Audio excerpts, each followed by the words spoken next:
한국의 대학가에 위치한 한 술집. 어떤 미국인이 어이없다는 표정으로 소리를 지르고 있습니다. 아니, 이건 도둑질이잖아.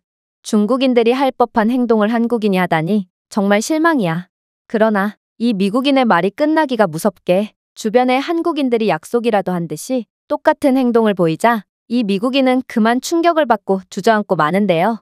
그렇다면 이 외국인은 대체 어떤 장면을 본 것인지 자세한 내용 살펴보도록 하겠습니다. 미국인의 사연입니다. 안녕하세요. 저는 미국에서 살고 있는 안드레스라고 합니다. 저는 어렸을 때부터 동양 문화에 관심이 많았고 특히나 불교나 사찰 같은 문화는 제게 엄청난 영감을 주었는데요. 그래서 제가 어렸을 때는 친구들이 전부 컴퓨터 게임을 하며 시간을 보낼 때 저는 동양 문화에 관한 책을 찾아보며 시간을 보냈고 대학생이 된 저는 주저하지도 않고 아시아로 교환학생을 떠나기로 했습니다. 사실 저는 엄청난 문화 강국이자 선진국인 한국이나 일본으로 떠나려고 했습니다. 하지만 제가 다니고 있는 대학교에는 중국인 유학생들이 엄청나게 많고 그들은 전부 중국이 세계 최고라며 떠들고 다녔기 때문에 저는 그들의 자신감의 근원이 무엇인지 궁금했습니다. 그래서 저는 중국으로 교환학생을 떠나기로 마음먹게 되었죠. 그리고 저는 중국에 도착하자마자 엄청난 실망을 할 수밖에 없었습니다.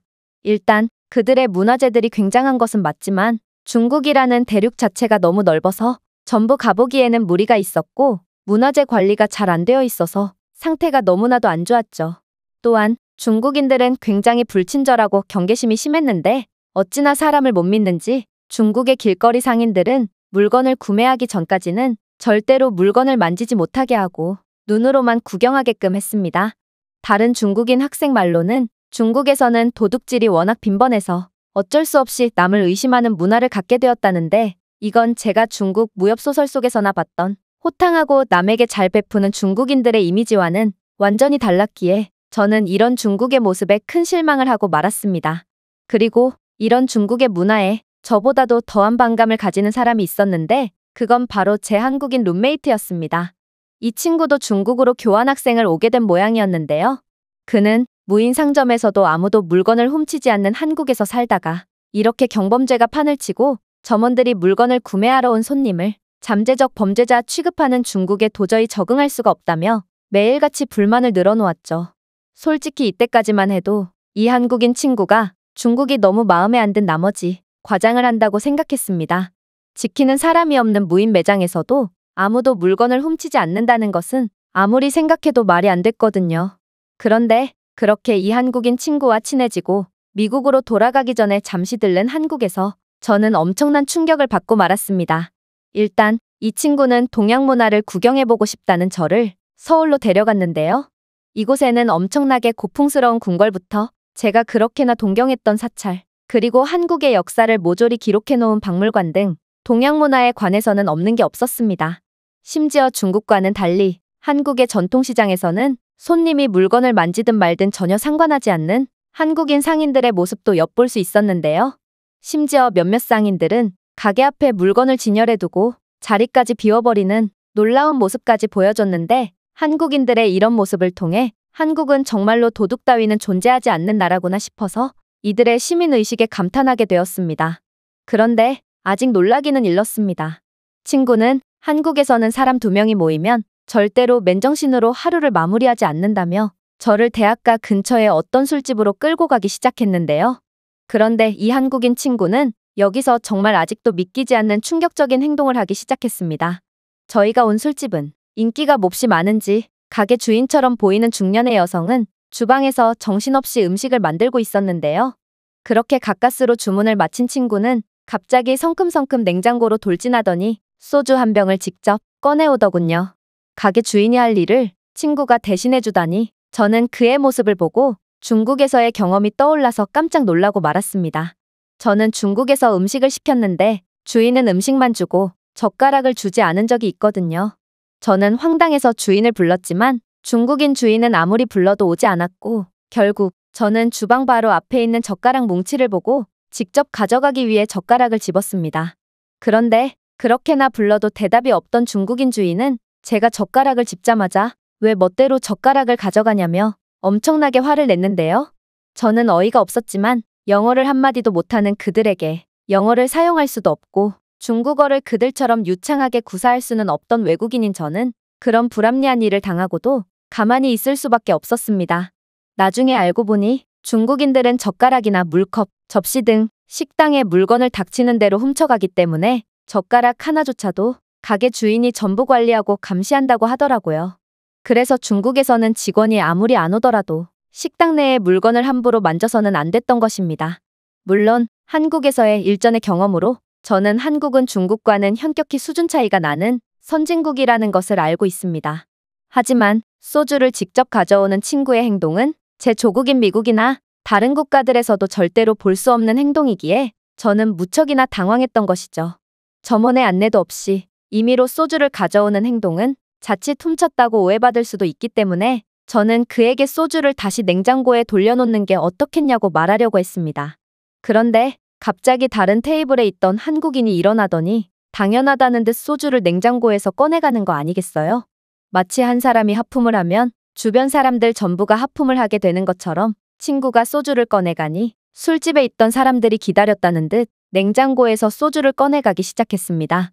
저는 이런 믿기지가 않는 상황에 한국인들은 왜 소주를 직접 꺼내서 먹는 거냐고 물어봤는데요. 그러자 친구는 당연하다는 듯 대답하더군요. 여기 사장님은 가난한 대학생들을 위해 저렴한 가격으로 안주를 판매하고 계시거든. 가게는 바쁘지만 마진이 얼마 안 남으니까 직원을 쓸 수도 없기에 우리가 사장님의 일손을 도와드리는 거지. 그리고 한국인들은 원래 성격이 급해서 직원들이 소주를 가져오는 시간조차 기다리지 못하거든. 아마 성격이 급해서 소주를 직접 가져다가 먹는 사람들도 있을걸? 저는 충격을 받았습니다. 대학생을 위해 저렴하게 안주를 판매하는 아주머니에게도 그리고 이런 아주머니를 도와서 직원이 할 일을 대신 수행해주는 한국인들에게도 놀랐지만 이런 식으로 손님이 냉장고에 아무렇지도 않게 손을 대는 분위기라면 꼭 누군가는 냉장고에 있는 술을 몰래 훔쳐가는 경우가 많을 거라는 생각이 들었거든요. 그러나 제가 여러 생각에 잠겼을 때쯤 저희가 주문한 닭볶음탕이 준비되었고 저는 기가 막힌 한국의 닭볶음탕을 맛보고 잡생각을 전부 지워버리게 되었습니다. 닭볶음탕은 정말 소주를 부르는 마법 같은 음식이었고 저희는 닭볶음탕 하나로 소주를 4병이나 비워버렸죠. 그렇게 저희는 계산을 하기 위해 일어났는데 곧이어 저희에게 일어난 일에 저는 정말 경악을 금치 못하게 되었습니다. 왜냐하면 주인 아주머니는 저희가 소주를 몇 병을 마셨는지도 모르는지 친구에게 소주를 몇 병 마셨냐고 물어봤고 친구가 4병이라고 말하자 별다른 확인 과정도 없이 그대로 친구 말만을 믿고 그에 대한 값을 받았기 때문입니다. 도대체 제가 무슨 장면을 본 건지 이건 정말 말도 안 되는 거래였습니다.